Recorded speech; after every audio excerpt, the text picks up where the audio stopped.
Então, boa noite a todos. Mais uma reunião do GV de Ottawa. Eu sou a Alessandra, estou aqui com o José Cláudio. Nós somos membros do GV de Ottawa e temos a honra hoje de ter como nosso convidado o Arnon Mello, que é presidente e fundador da... Me dê só um minutinho aqui para eu poder... Da Mello Rock, que inclusive é uma empresa aqui no Canadá, e o Arnon tem mais de 20 anos como empreendedor e vai contar para a gente toda a trajetória que ele teve. E o nosso tema de hoje é como empreender através da importação e exportação de produtos. E com isso a gente vai contar com o Arnon, mas antes eu gostaria de informar que essa live estará sendo gravada para que a gente possa disponibilizar no YouTube depois para que mais pessoas possam ter acesso. Então, caso alguém não se sinta confortável em ter a sua imagem gravada, fique à vontade de colocar a câmera sem câmera, mas também a gente gostaria de pedir, se você não tiver nenhum problema, compartilhe conosco, esteja com sua câmera aberta e teremos maior prazer de que ao final vocês possam fazer perguntas e interagir, porque essa é uma reunião exatamente construtiva. A gente traz sempre um tema, né, relevante, importante para um empreendedor brasileiro que quer vir imigrar para o Canadá, quer trazer o seu produto para o Canadá, mas também é uma reunião que a gente tem a chance de conhecer quem está interagindo conosco. Então, mais uma vez, boa noite a todos. Obrigada, Arnon, pela presença. Ale, obrigado, é um prazer, uma honra estar aqui com vocês, né? Edição Ottawa, que demais, então muito obrigado. E o José, eu não sei se você quer falar alguma coisa no início, José, ou deixar para o final. Boa dia, pessoal. Hoje é a minha primeira participação como co-host aqui de Ottawa, segunda vez, Ottawa, a capital do Canadá. Então, a gente vai tentar trazer mais temas voltados até da cidade aqui, né, que é uma coisa mais governamental e bem, ao mesmo tempo, ampla, né? Justamente se sentir a questão de importação e exportação, que tem uma relevância bem interessante, diferente de outras cidades. Então, com vocês, gente, vamos iniciar a apresentação do Arnon, lembrando que o GV é um grupo voluntário que tem exatamente o objetivo aqui no Canadá de trazer o tema empreendedorismo. Então, com vocês hoje, o Arnon Mello. Obrigado, Ale. Vamos fazer esse swap de tela aqui, né, que a gente fez teste hoje.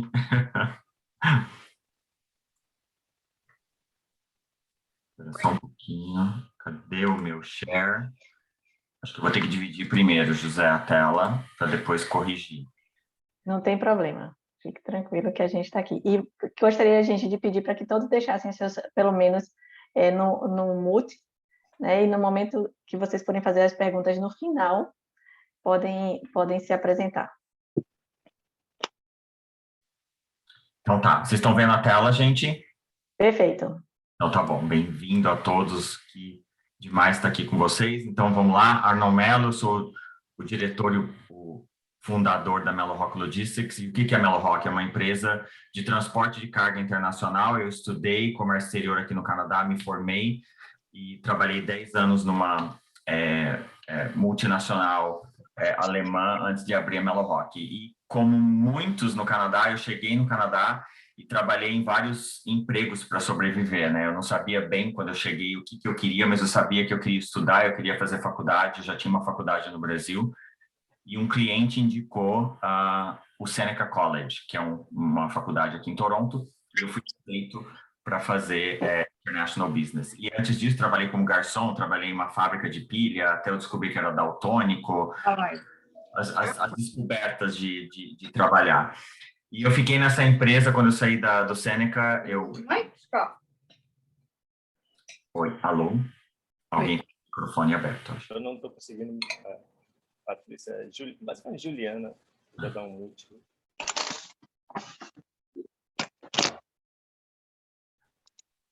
Estão me ouvindo agora? Pode seguir, Arnon.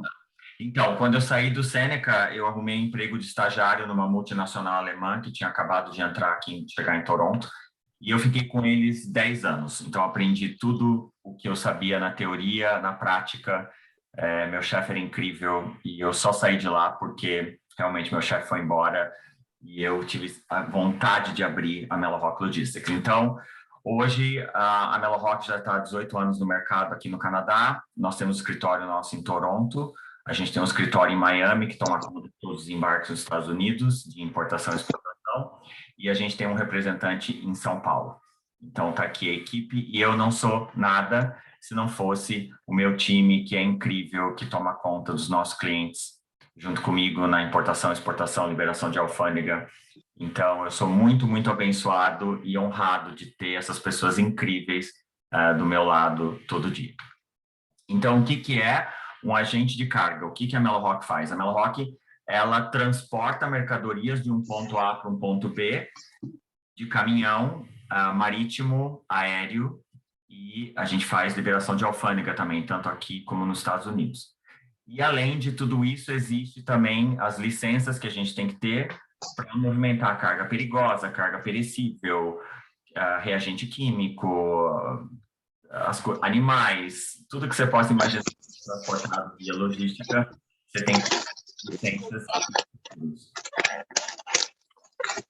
Se a gente puder cancelar o microfone de todo mundo, acho que fica mais fácil, por favor. E aí, uma grande parte do que a gente faz é consultoria. Então, hoje, principalmente desde que a pandemia começou, né, o ano passado, eu dou muita consultoria para um empreendedor que quer começar um negócio de importação e exportação, seja ele com o Brasil, seja ele com o mundo. Então, o que significa isso?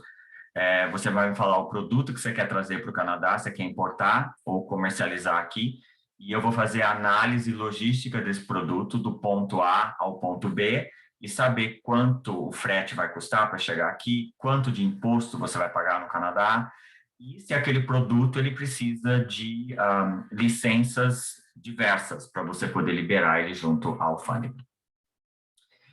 Então, uma das partes da minha vida na Mellow Rock é fazer parte de várias organizações no Canadá, na qual eu sou voluntário, e porque eu acredito que é dando que se recebe. Então, a gente sabe que o Canadá é muito forte em voluntariado, né? Então, eu faço parte do National Board of Directors do CIFA, que é o Canadian International Freight Forwarders Association. Eu fui convidado para fazer parte dessa organização que regulamenta os agentes de carga no Canadá. Então, é muito bacana ver o trabalho que o CIFA faz em defender empresas como a minha, junto ao governo, à alfândega, e também clientes que sofrem quando uma lei é colocada no Canadá que vai afetar o supply chain, né?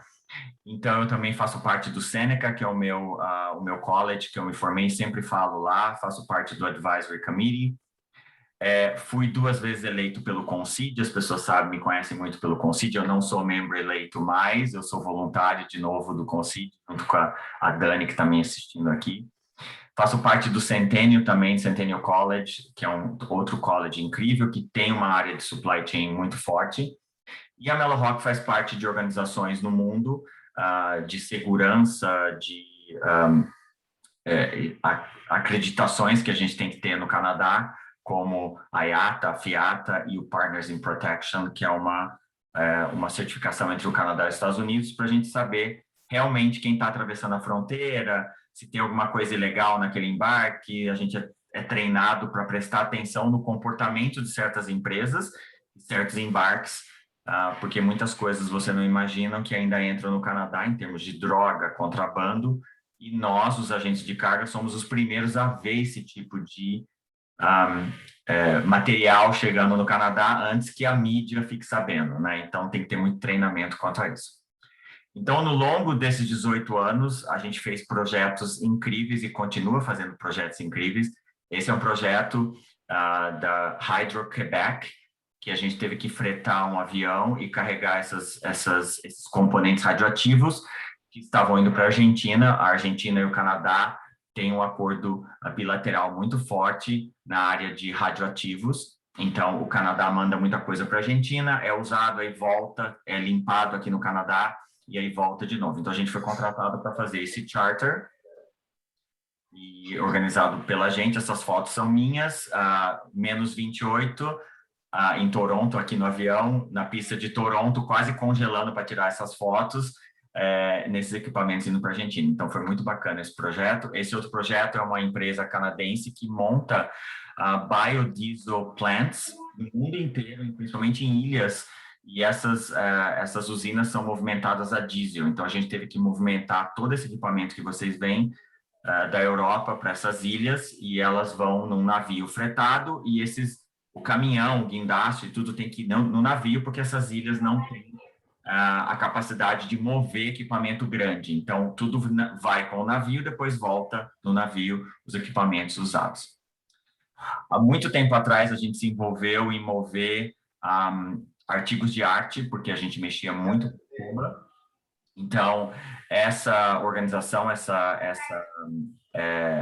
entidade, a Louise Bourgeois, é uma artista americana famosa, eu também não conhecia ela, e ela tem umas estátuas muito, assim, pirantes, e vocês já viram essas fotos em Ottawa, tá com uma em display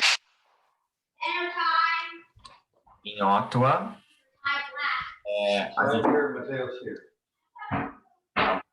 Gente, dá para cortar o microfone, por favor? Então, a gente levou elas para Ottawa, levamos para o Brasil e elas foram para Cuba também.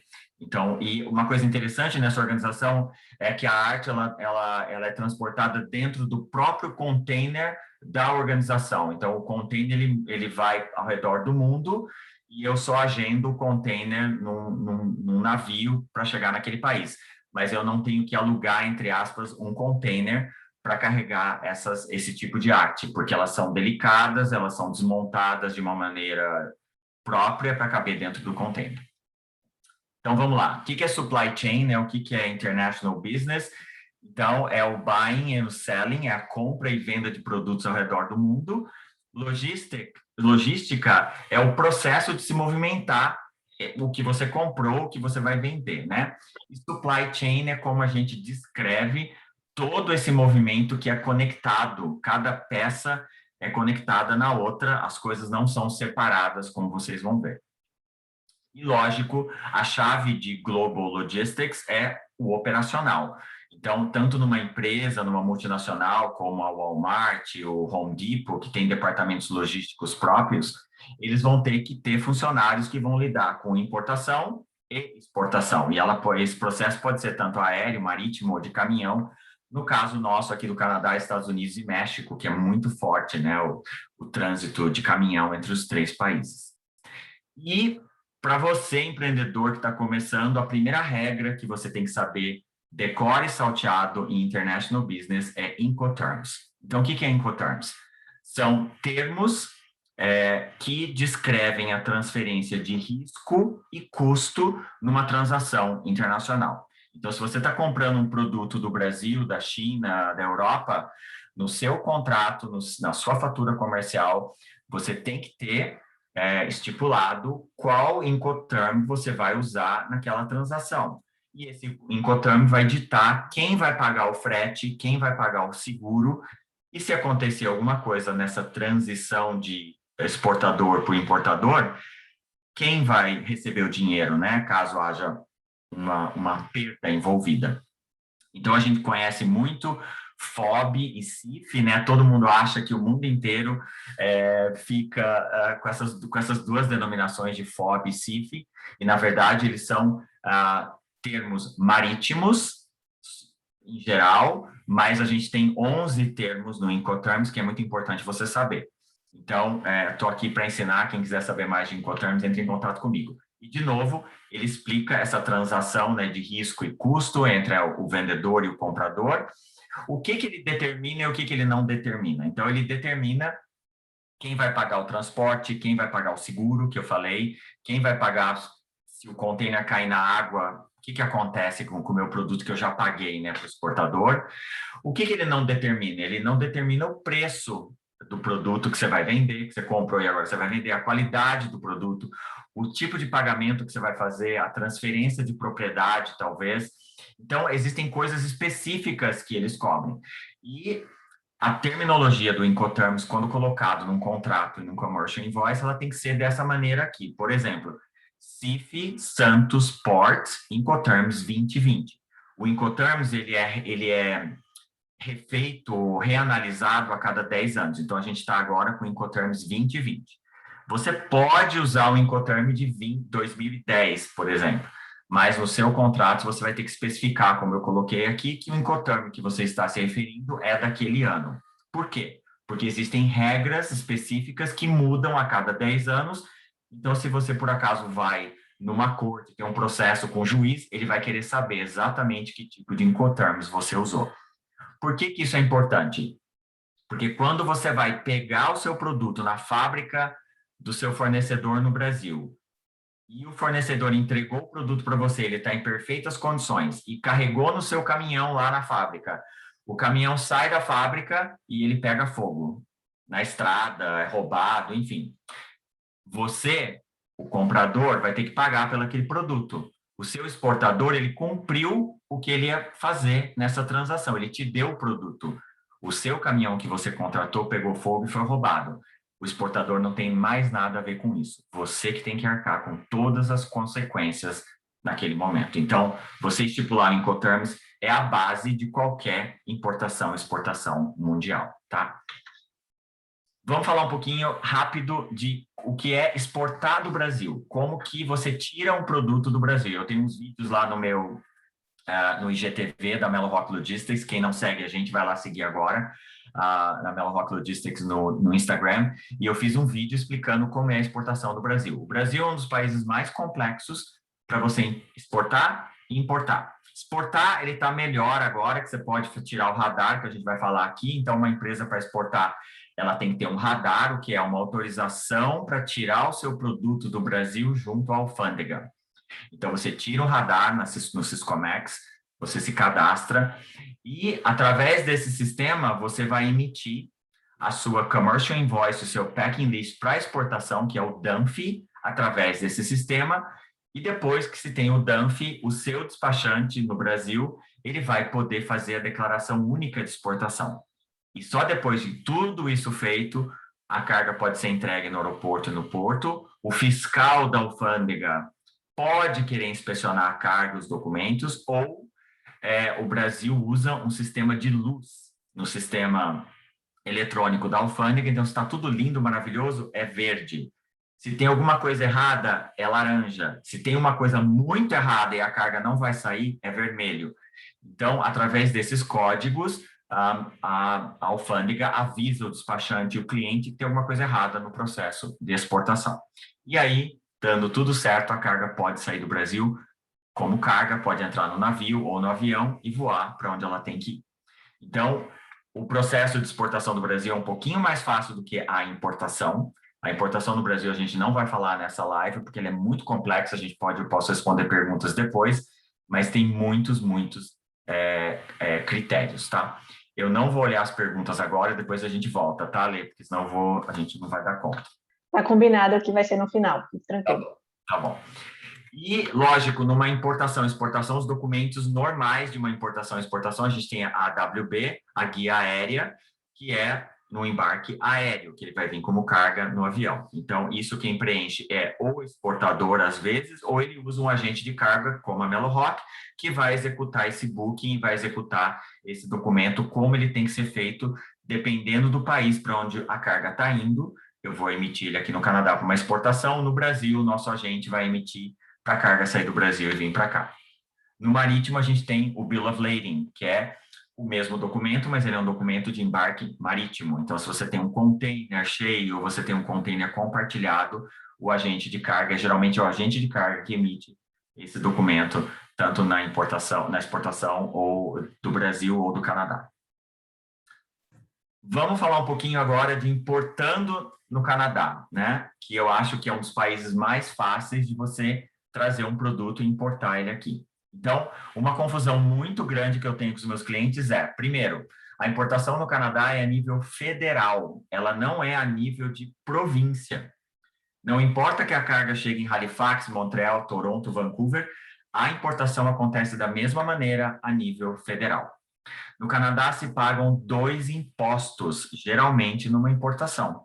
Você paga o duty, que é a taxa de importação, baseada na nomenclatura do produto. O que é a nomenclatura? É um código que tem 10 dígitos, os 6 primeiros eles são internacionais, é o mesmo número no Brasil, na Alemanha, no Canadá, E os últimos 4 dígitos, eles são específicos do país onde a importação acontece.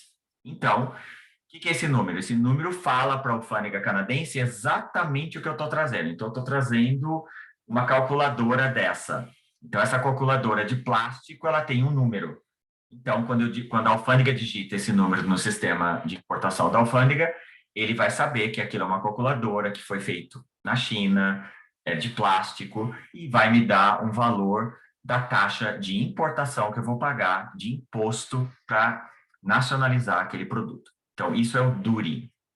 No Canadá, você paga o GST, o Goods and Service Tax, que é 5% do valor canadense da fatura. Então, você está trazendo um produto que é $10 mil do Brasil. Quando eu mando a documentação para a alfândega, o produto chegou aqui, eu mando para a alfândega a documentação, que está $10 mil, a alfândega canadense ela vai converter o valor de $10 mil para dólar canadense na taxa de conversão da alfândega no dia da liberação. E baseado no valor canadense é que você paga o imposto de importação e você paga os 5% de GST na importação, tá? Uma grande confusão que as pessoas têm. Não, eu estou trazendo um produto, eu vou pagar 13% de imposto da província de Ontário? Não. Por quê? Porque de novo, a importação é nível federal, você paga os dois, acabou, você importou. Agora você vai vender esse produto para o Canadá. Se você vai vender esse produto em Ontário, você tem que cobrar do seu cliente os 13% do HST, do HST, na qual contém os 5% de GST e contém os 8% do Provincial Tax. Então, numa importação, as duas taxas que você paga para importar, uma delas, que é o GST, você paga na importação, mas você recebe ela de volta quando você fatura o seu cliente final. Então, na verdade, o GST de 5%, ele que é meio lavado numa importação, tá? Então, ele não entra como um custo operacional. Você paga e depois, quando você vende, você recebe de volta, você faz esse balanço do GST com o governo. Agora, a taxa de importação, que é o duty, ela entra como custo na sua operação. O governo não te devolve o imposto de importação que você pagou para nacionalizar um produto.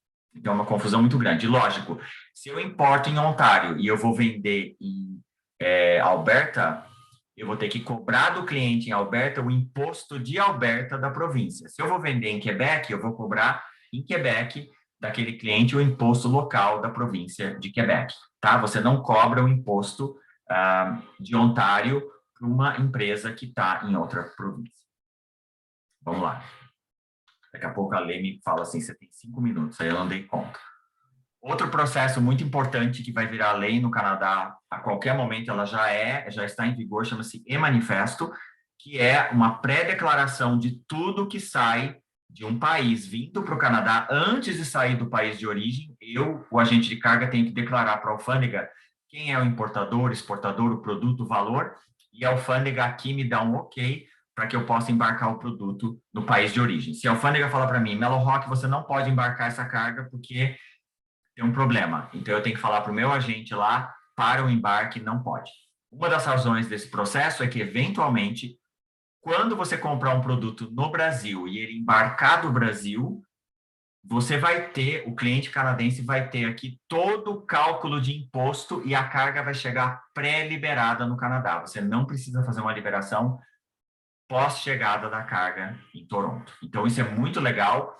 Você imagina, eu embarcar uma carga, ela já está liberada, ela vai chegar no porto, eu vou pegar ela imediatamente, vou pegar ela no aeroporto e levar para o meu cliente. Eu não vou perder tempo nenhum nesse trâmite de liberação de alfândega. Então, isso é o e-manifesto que vai ser lei em breve.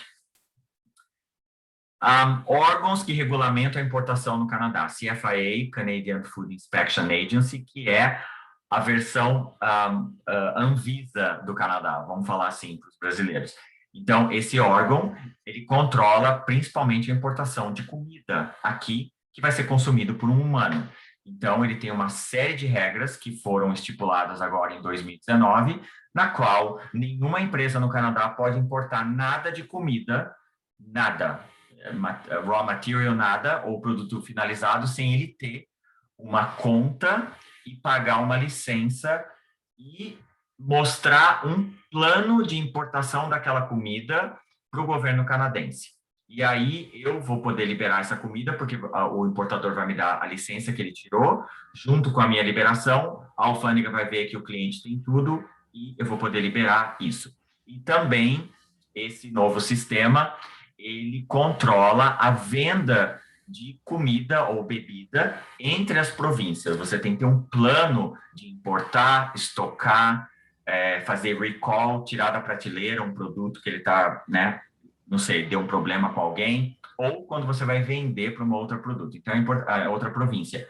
Então, a importação de comida no Canadá é muito séria, muito controlada, então você tem que saber o que você está fazendo, fala com a gente para eu te explicar esse processo, se você quer começar a importar comida. Lógico, a gente vai falar de comidas que não, ou bebidas principalmente, que não são bem-vindas no Canadá, né? É muito complicado, mas esse é o CFIA.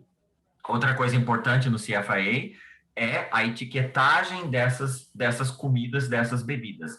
Existe uma maneira correta, está aqui a amostra da etiqueta nutricional que uma embalagem tem que ter, mostrando açúcar, carboidrato e tudo mais, e isso tem que estar nas embalagens. Eu sei que muita gente vai falar, não, eu já vi comida que, né, no mercadinho, enfim, que não tem essas etiquetas.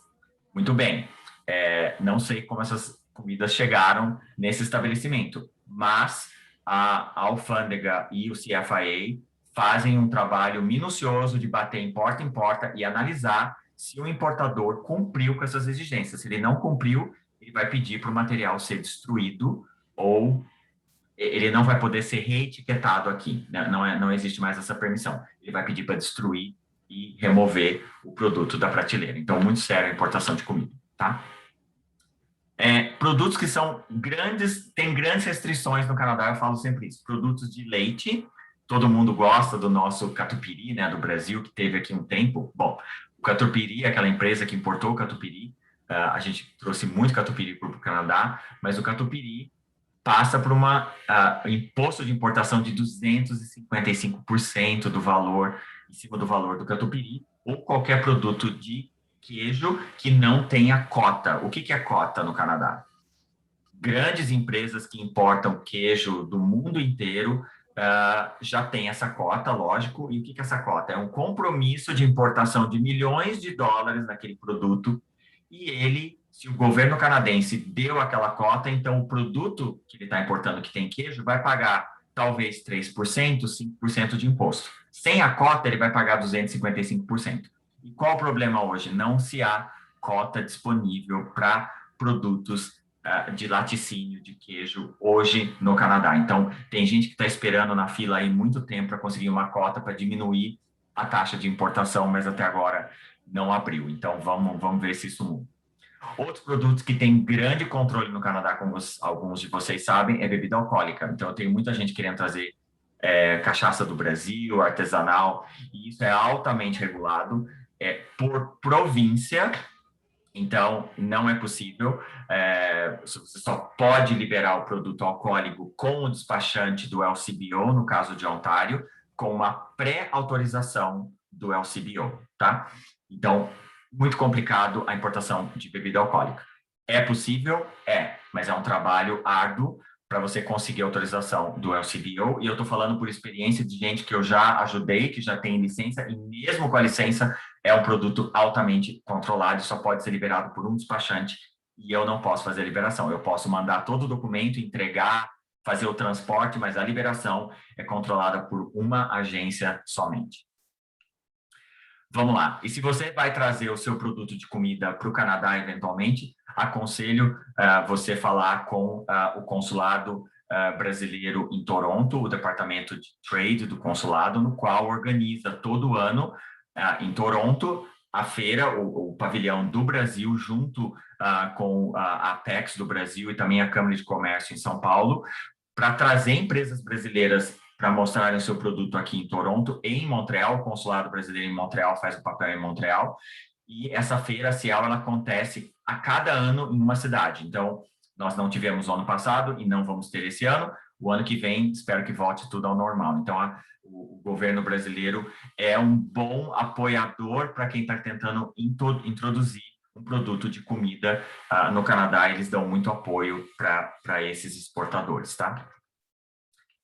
É muito importante também você que vai trazer um produto para o Canadá, não só do Brasil, qualquer parte do mundo, saber a localização do seu cliente, né? Para quem não sabe ainda e não está no Canadá, o Canadá é um país enorme, com províncias gigantescas, e apesar de eu conseguir fazer chegar qualquer container, qualquer caminhão em qualquer parte do Canadá, é importante que você saiba o porto e aeroporto mais próximo do seu cliente no Canadá para você economizar no frete, economizar na manipulação desse frete com uma empresa de logística como a minha. Então, se você vai trabalhar comigo, eu vou te falar, tá, seu cliente está em Vancouver, então a gente vai mandar o container para Vancouver, lógico, o aeroporto de Vancouver, mas se ele está em Quebec, em algum lugar, lógico, olha o tamanho da província de Quebec. Às vezes eu falo, não, eu tenho um cliente em Quebec. Eu falei, você tem que ser mais específico comigo, porque Quebec é muito grande, né? Então, Montreal é o porto principal, lógico, mas qualquer cidade no Canadá é considerada um porto seco. Então, eu posso mandar um container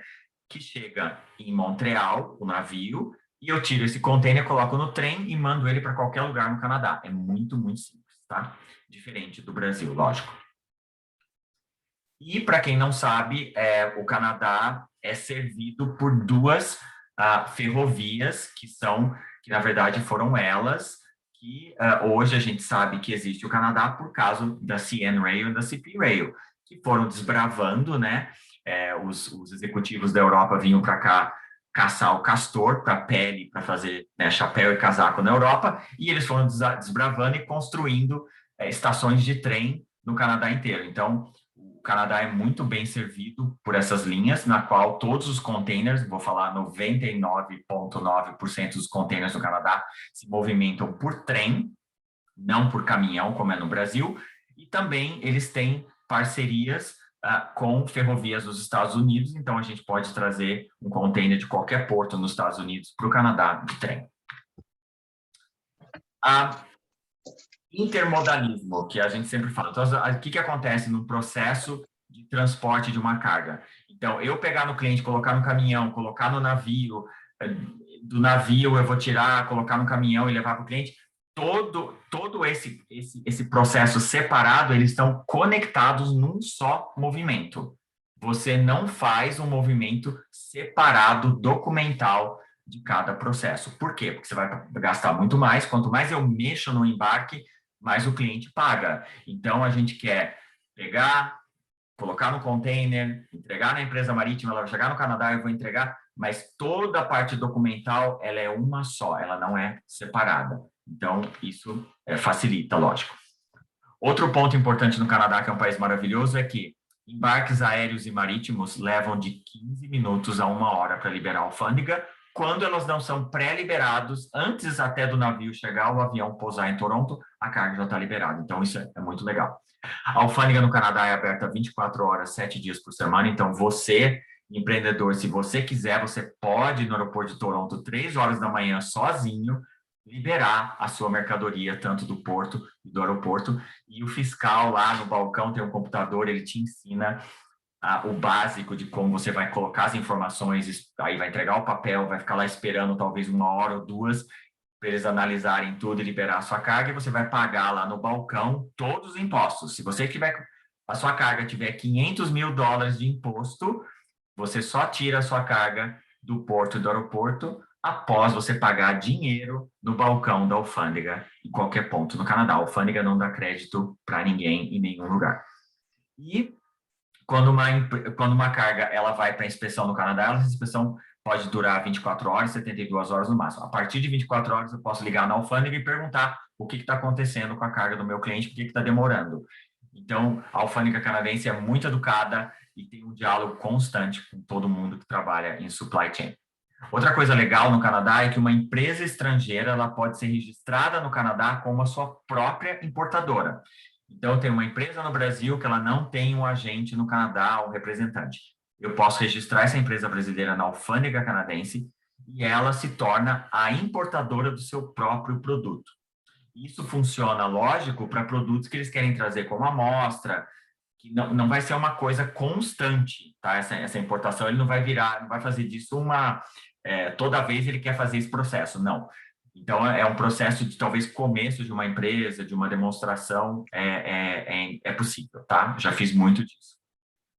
E, lógico, eu aconselho as pessoas que estão trazendo produtos do Brasil, principalmente produtos de comida, que eles não usem passar esse frete pelos Estados Unidos. Qualquer coisa que toca em solo americano pode e será confiscada para inspeção, e você vai ter 1 ou 2 ou até 3 semanas de inspeção e altas taxas de inspeção. Se você puder mandar direto para o Canadá, ótimo. Fala comigo depois e eu te dou essas dicas. Vou trazer um pouquinho aqui o que é o cenário do Covid em 2021. Eu podia fazer uma palestra só do que está acontecendo no mundo e o que o Covid causou em supply chain e que vai chegar, infelizmente, às nossas prateleiras esse ano, porque as coisas não estão muito boas. Então, o que acontece? O Brasil, a gente sabe, a Air Canada, nossa principal companhia aérea, volta supostamente, vou falar supostamente porque eu já estou cansado de falar que a Air Canada vai voltar a voar e chega na hora, eles cancelam esse voo. Então, supostamente, 3 de setembro, vai haver uma retomada dos voos da Air Canada entre São Paulo e o Canadá. E isso é muito importante, por quê? Porque muita carga perecível vinha nesse avião e vem ainda nesse avião, só que hoje a tarifa está 3 vezes mais ou até 4 vezes o que era em 2019. Taxas aéreas de qualquer companhia aérea no mundo, principalmente da China, também continuam crescendo, continuam escalando, e não, você pede um preço hoje, amanhã é outro, não existe uma estabilidade ainda. Há atrasos gigantescos nos portos de Montreal, Vancouver e Los Angeles, que é um porto que está em crise hoje.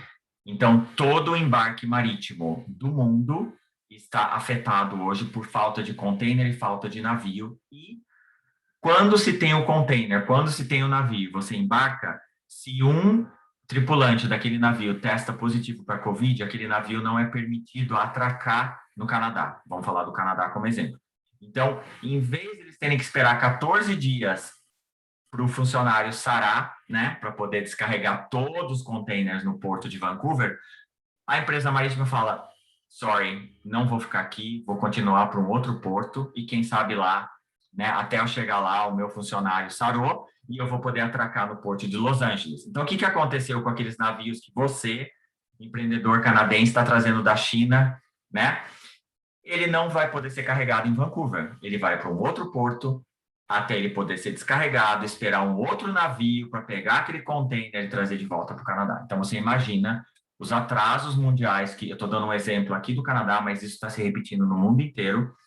Vocês ouviram daquele navio gigantesco que ficou preso lá, né, no canal de Suez, que interrompeu a passagem de 365 navios naquele canal, naquele período, criando um snowball no mundo de atraso em todo o mundo. Então, a crise continua e uma coisa que tem acontecido agora, que eu coloquei aqui, um container, o frete de um container da China, hoje, para Toronto, é $23.000 americanos. O frete. Isso se você conseguir que o seu agente lá confirme que esse container vai estar no navio para chegar até Vancouver e depois a Toronto. Isso é assustador. Por quê? Porque eu e você, consumidor que estamos aqui em qualquer parte do mundo, você imagina com um frete de $23.000, o que vai acontecer com o produto que está dentro desse container que, vamos dizer, vale 5 mil, 10 mil. Ele vai chegar na prateleira inflacionado ou até faltando. Por quê? Porque uma empresa não consegue dar conta de um frete de $23.000. Em 2019, esse frete era de $1.000 por container da China para Toronto. Hoje ele é 23 mil. E essa situação não vai melhorar, e a cada dia que a gente chega no escritório é apagar fogo desses atrasos, dessas desculpas que as empresas marítimas estão dando. E eu tenho uma explicação para isso, depois eu falo o porquê de tudo isso também. Vamos lá, meu Deus do céu, já passei do meu tempo, né, Ale? Uma preocupação com... Por favor, continue, porque eu acredito que todo mundo está realmente gostando tanto do assunto de informação. Pode seguir. Então, tá bom, você me fala, eu vou... Tá quase no final. Uma outra coisa importante no mundo, no transporte, se você vai comprar um equipamento que tem bateria lítio, que é o grande perigo hoje no mundo nos embarques aéreos. Essa é uma foto de um vídeo de um pallet que estava indo, isso é em 2018, ele ia ser embarcado no avião de passageiro e a carga pegou fogo antes de entrar no avião. Por quê? Porque era de bateria, e a bateria lítio, quando ela é colocada primeiro em alta altitude, se ela não é protegida, tem um processo de embalagem, em contato com outros materiais magnéticos, ela pode pegar fogo. Então, se você está comprando um material eletrônico, a primeira pergunta que eu vou fazer para você é: o seu material tem bateria?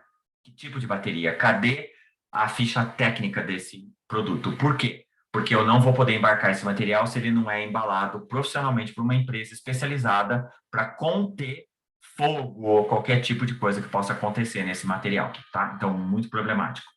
E lógico, se você vai embarcar uma carga aérea, a sua carga vai vir ou em caixa, depois ela vai ser colocada num pallet, nos skids, e aí ela vai ser colocada num container aéreo que vai ser colocado daí dentro do avião. Então, existem embalagens específicas para tipo de movimento de logística. Então, o marítimo, lógico, a gente sabe, container de 20 pés, 40 pés, 40 high foot.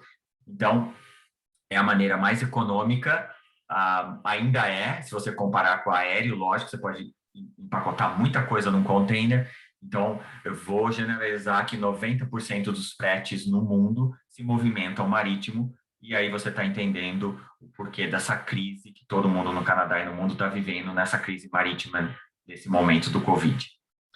E, lógico, no Canadá a gente trabalha com tudo que você vai movimentar é calculado ou no peso ou no volume da sua caixa ou da sua carga. Então, eu vou te perguntar qual o tamanho, qual o peso, qual a dimensão para calcular o quilo, o frete baseado no quilo ou o frete baseado no volume da sua carga que ela ocupa num avião ou também na companhia marítima.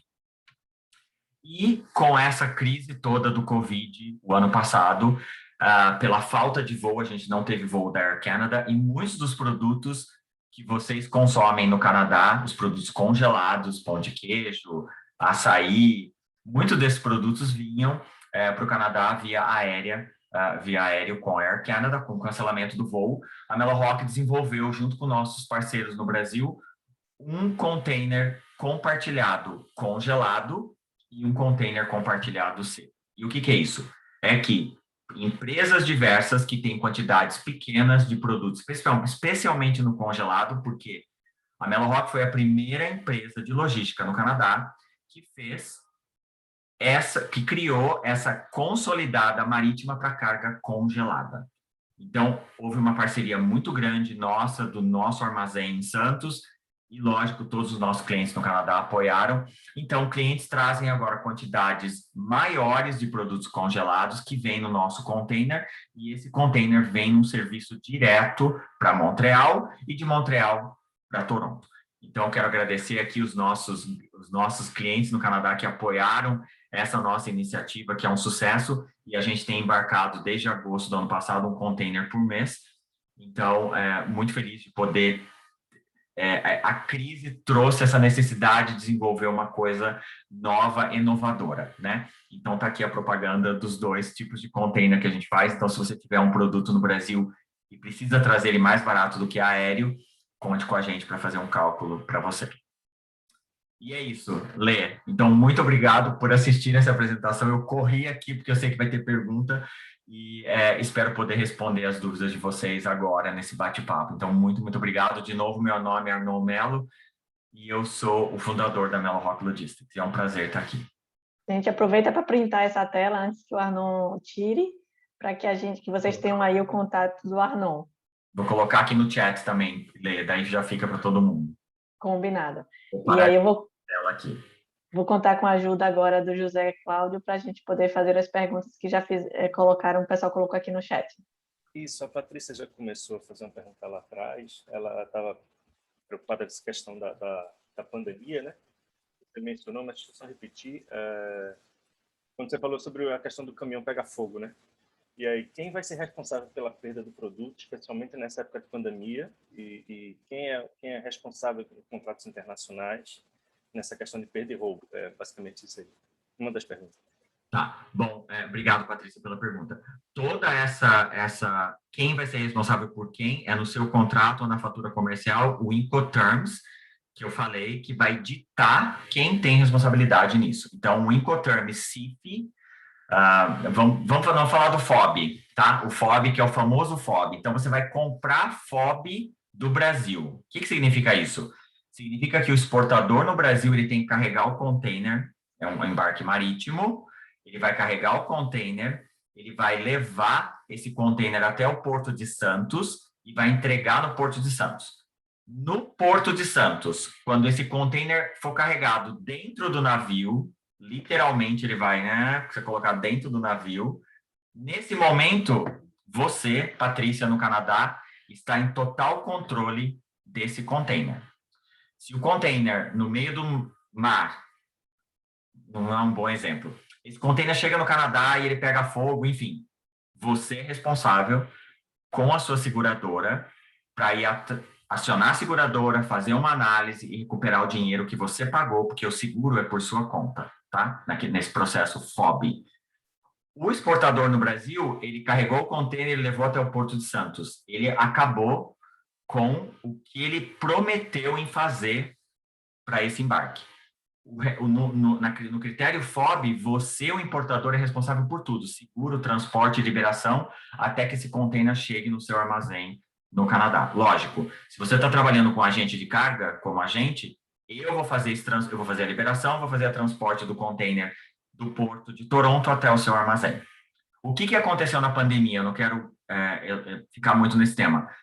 Vou generalizar porque isso acontece. O brasileiro não gosta de lidar com agente de carga no Brasil, tá? Então, o exportador brasileiro, ele gosta de lidar com a empresa marítima direto.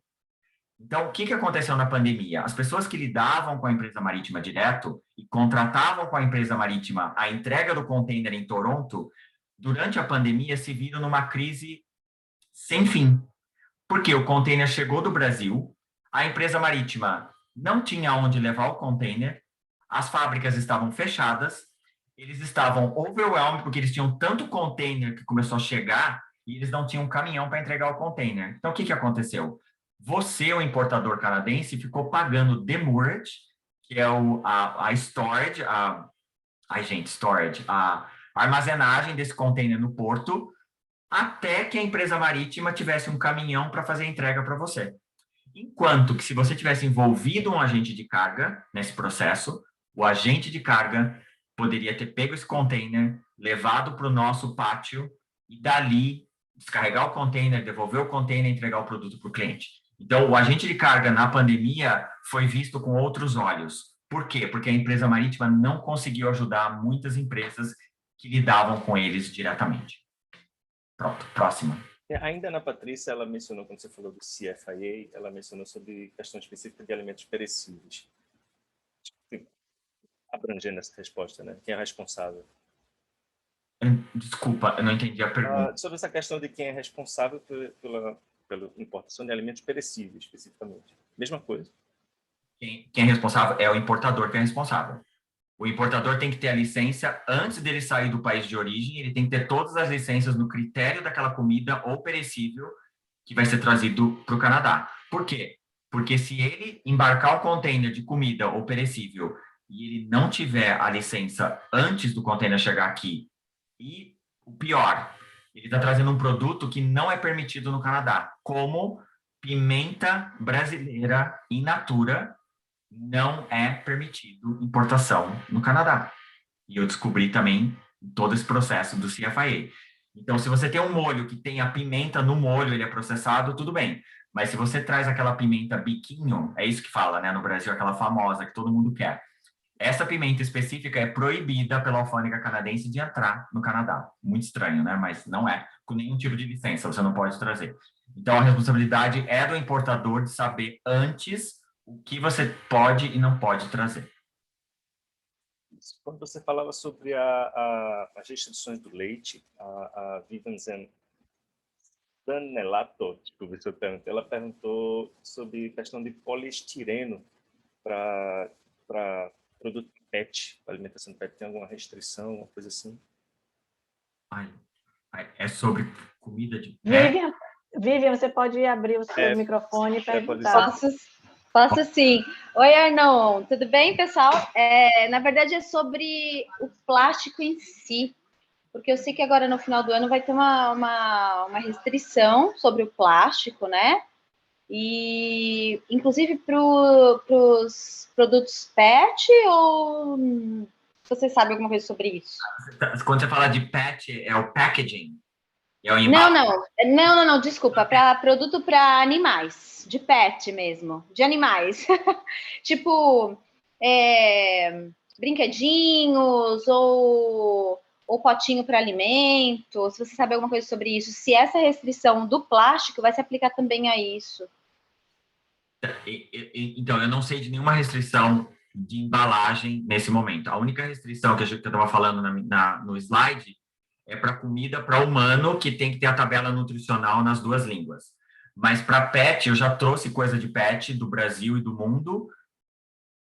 Não lembro de nenhuma restrição, a não ser que isso seja novo, mas eu não sei se você quiser dividir comigo, mas eu não lembro ter visto nada disso atualmente, que vai vir em efeito no final do ano.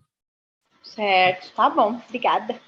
Mas se quiser dividir comigo onde você viu, eu estou interessado em aprender também, quem sabe. Tá bom. Tá bom, obrigada. Arnon, o TIP, não sei se é TIP ou TYPE, pergunta se tem como falar sobre o valor mínimo para abrir uma empresa de importação e exportação. Boa pergunta. Não. No Canadá, você tem, vou generalizar, 3 tipos de empresa, né? Sole proprietorship, partnership e corporation. Então, você, uma pessoa sozinha, faz pela internet, acho que é $45-65, você abre uma empresa que é no seu... todo o critério de imposto é no seu nome, tá? A diferença de uma sole proprietorship, partnership e corporation é que as duas primeiras, a taxação de imposto da empresa, ela entra na sua income tax pessoal, né? Ela é tudo junto. Uma corporação, uma incorporation, é diferente. Então, você vai pagar muito mais para abrir uma empresa incorporated, né? Você vai ter que ter um advogado, enfim. E a taxação de imposto de uma corporação ele é menor do que uma sole proprietorship partnership. E no Canadá, essas duas primeiras, a única coisa que você tem que falar quando você vai abrir esse tipo de empresa, o sole proprietorship partnership, você vai falar online ou ligar depois e falar, olha, eu vou usar essa empresa para importar e exportar. E aí, o fiscal lá na linha do telefone do CRA, ele vai apertar um botão e ele vai ativar exatamente essa palavra, activate, a sua empresa para importar e exportar. A partir daquele momento, quando você preenche uma procuração comigo e eu mando para a alfândega vai ver no sistema deles que essa empresa está apta a importar e exportar. Mas tem que ser específico falar que qualquer tipo de empresa, pode ser empresa ABC de jardinagem, né? Essa empresa pode importar produto de jardinagem, ela pode importar maquinário, ela pode importar o que ela quiser. Lógico, se ela for importar comida, ela vai ter que ter a licença do CFIA e tudo mais que eu já falei, mas qualquer pessoa pode abrir qualquer empresa. A Renata Santos está perguntando sobre a questão de taxa para café verde. No caso, teria uma cota liberada para esse produto no Canadá? Ótima pergunta. Café verde do Brasil é isento de qualquer imposto. Não tem imposto de importação e não tem GST. Então, ele entra livre porque ele é verde. Se você está trazendo um café processado ou torrado, ele não é livre de imposto. Tá? Então, muita gente traz café verde, eu tenho vários clientes, e eles torram aqui de acordo com o gosto do cliente canadense deles. Então, a maioria traz verde, mesmo porque eu não sou expert de café, mas o café verde pode ficar armazenado durante muito tempo e ele não estraga, né? Como o café torrado, ele tem um período de validade. O Tiago pergunta sobre a taxa de 250% aplicada ao açaí também. A taxação de 250% aplicada ao açaí também, não sei. Não. O açaí é uma fruta, né, uma polpa. A taxa de 255% é para... Eu generalizei nessa taxa, tá? São produtos de laticínio. Por exemplo, o catupiry do Brasil sofre 255% de imposto no valor do custo, né, dele.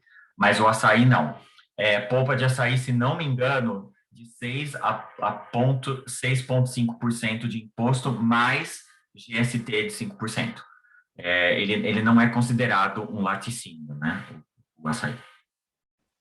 Continuando ali a pergunta sobre quanto custa para abrir uma empresa de importação, o Tiago, na verdade, ele está querendo saber sobre a questão dele não ser PIA ainda. Existe alguma restrição para residente, só residente pode abrir uma empresa de importação e exportação?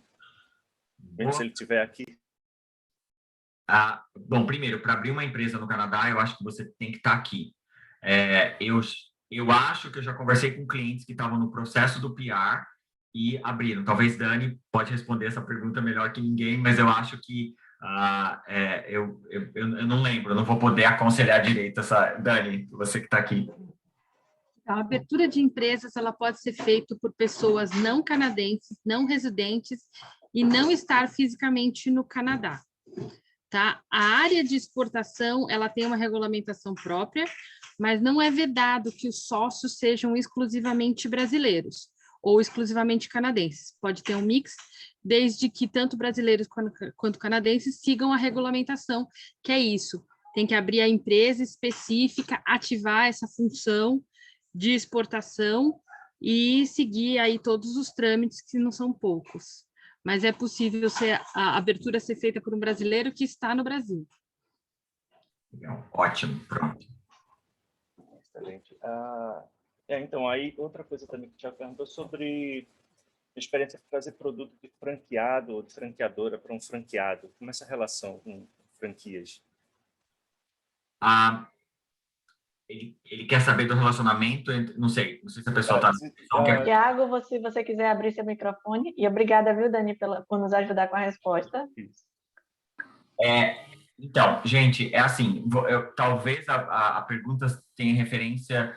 O que acontece? O Brasil é muito engessado na terminologia, tá? Então, assim, às vezes eu explico o processo de importação e saída do Brasil para uma pessoa do Canadá e a pessoa fala, quer mais? Tipo, não tem mais, entendeu? É isso, porque é muito simples, é muito direto e reto, né? Então, o relacionamento de um franqueado com a sua franquia jurídico é uma coisa. Não interessa essa relação jurídica desde que ele cumpra aqui no Canadá os quesitos para importação daquele produto. Se é para franquia, se é para colocar na sua casa, para colocar no storage, não interessa.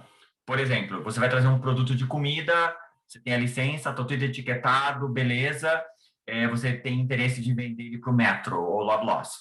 Mas você vai estocar esse produto num freezer, num storage na sua garagem ou num prédio que você alugou.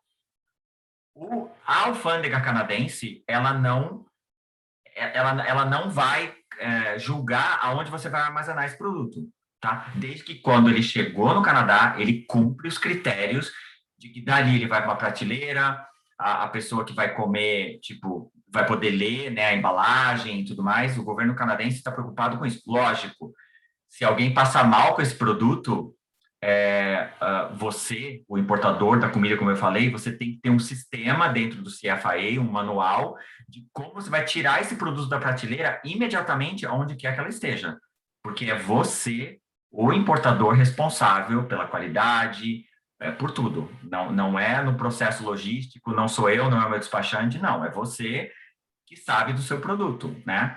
Então, se você cumpriu com tudo isso, não importa onde você vai armazenar. Eu tenho clientes que começam na casa, armazenando na casa, aí consegue um contrato, aí traz mais, aí vai contratar um armazém específico para carga congelada, refrigerada, que vai fazer todo o controle de estoque para ele congelado.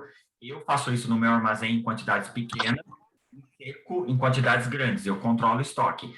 Mas tem gente que pode fazer na sua casa, não tem manual. Eu vi, gente, que o Tiago abriu aqui o microfone. Olá, Tiago. Olá, pessoal, boa tarde. A minha dúvida não seria o seguinte, estou pensando em trazer alguns produtos para cá, para o Canadá, como franqueado, né? E aí, algumas franqueadoras, eu tenho feito contato com algumas, e queria saber se você faz o intermédio de você mesmo, pegar tudo que eles precisam e fazer no padrão que eles estão pré-determinando assim, e fazer chegar aqui. Ou eu que preciso fazer isso? tipo, eu posso te dar tudo o que você vai precisar em termos de embalagem, tá? Para que esse produto possa entrar legalmente no Canadá. E você vai ter que falar para eles, vocês estão afim, porque eu escuto muito dos meus clientes, tem franqueado no Brasil que não quer fazer uma produção com uma embalagem que é específica para o mercado canadense, porque é um investimento grande, né? Então, essa embalagem, ela pode ser simplificada. Ela não precisa ser essa embalagem, entendeu? Maravilhosa, sabe? Que é aquele plástico único. Não. A embalagem, ela tem que ter nela colada no Brasil a embalagem, a etiqueta nutricional que o Canadá exige. E lógico, se você quer que o seu produto, que alguém pegue o seu produto e na frente dele está tudo em português, lógico que o canadense não vai consumir, ele não vai saber o que ele está comprando. Então, é importante que a embalagem tenha ou português, ou inglês, espanhol, né? Assim, às vezes as pessoas já fazem essa embalagem. Mas a etiqueta nutricional atrás da embalagem, ela tem que ser no padrão canadense. Porque não vai. A minha dúvida não tá mais, não é produto, não é alimento não, é produto normal. Mas a minha questão é assim, a franqueadora ela costuma empacotar tudo numa caixa de 1,5 por 1,5. E aí você me fala assim, Thiago, se viesse numa caixa de 1,80 por 1,80, a economia seria de tanto. Tá. Então, então não é comida que a gente está falando. Não, tá. Bem de consumo.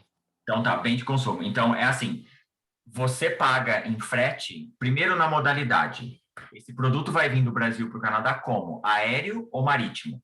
Se é marítimo e a quantidade é grande, você vai embarcar qualquer quantidade, qualquer tamanho da sua caixa que você já tem, num container solto, porque você tem que maximize, você tem que aproveitar o espaço máximo de um container. Se esse embarque vai vir LCL marítimo, o que é LCL? Você não tem o montante para encher um container, você vai trazer 3 pallets, 4, 5, metade de um container, não importa como está empacotado. Por quê? Porque você vai pagar pela sua metragem cúbica ou pelo peso da sua carga. Então, lógico, num pallet, se a sua caixa for feita para caber direitinho num pallet, entendeu? Para você não perder nenhum espaço e tal, é viável você fazer essa análise. Mas, dependendo de como você vai acomodar essa caixa no pallet, você pode estar maximizing, aproveitando o volume total ou perdendo. Então, sim, eu posso te dar uma ideia de dimensão, se você quiser, para você empacotar. E, lógico, nunca empacote uma caixa, tipo, pela metade. Tem gente que coloca, sabe, não enche a caixa, coloca pela metade, aí coloca outra, só para deixar, não ficar muito pesado, sabe? Nada disso. Você tem que socar as coisas, entendeu? O máximo possível, porque você está pagando por um espaço vazio, né? Você tem que pensar nisso. Então, é importante analisar esse tamanho, esse critério muito, muito a sério.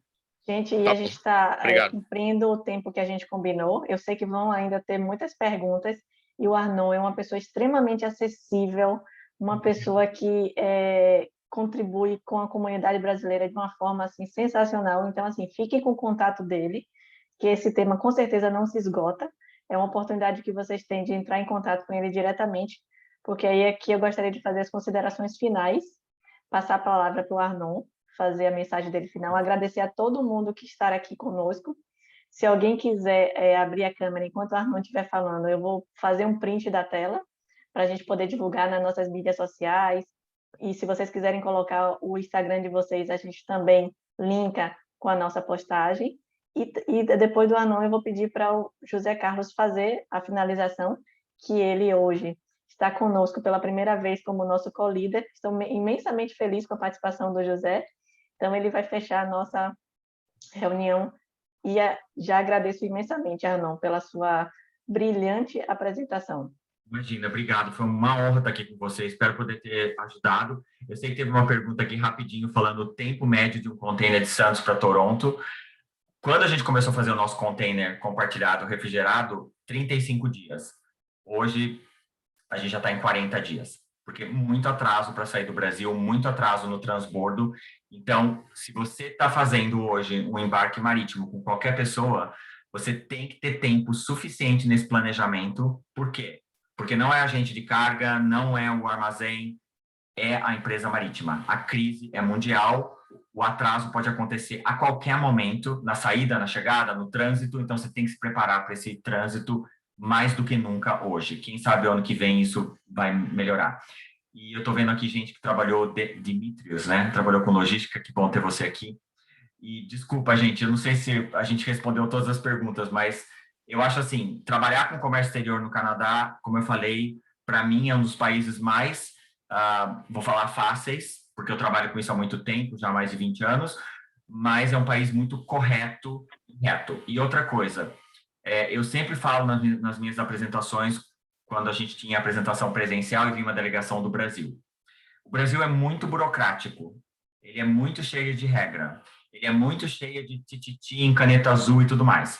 Mas eu tenho que falar uma coisa, que tanto para o canadense como para nós brasileiros, o Brasil não é um país corrupto em supply chain, tá?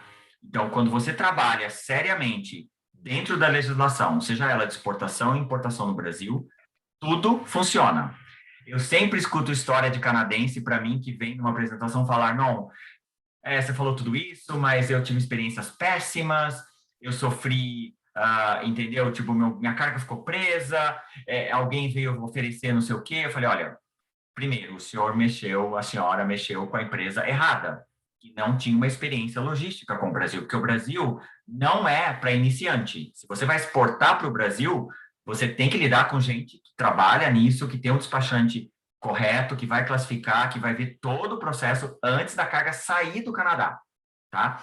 Então, o canadense ingênuo que acha que o Brasil é como Estados Unidos e Europa, embarcou um container de uma máquina e não teve a aprovação do cliente brasileiro, lógico, ele vai sofrer penalidade, ele vai sofrer destruição. Então, são as regras do Brasil, tá? Então, acho que é importante a gente deixar claro que quando você trabalha dentro da regra corretamente, a sua carga libera. Eu nunca tive um problema em 20 anos trabalhando com o Brasil de liberar uma carga no Brasil. Por quê? Porque na nossa empresa, nenhum funcionário embarca nada para o Brasil sem ter tudo por escrito do despachante, do cliente, que está tudo correto.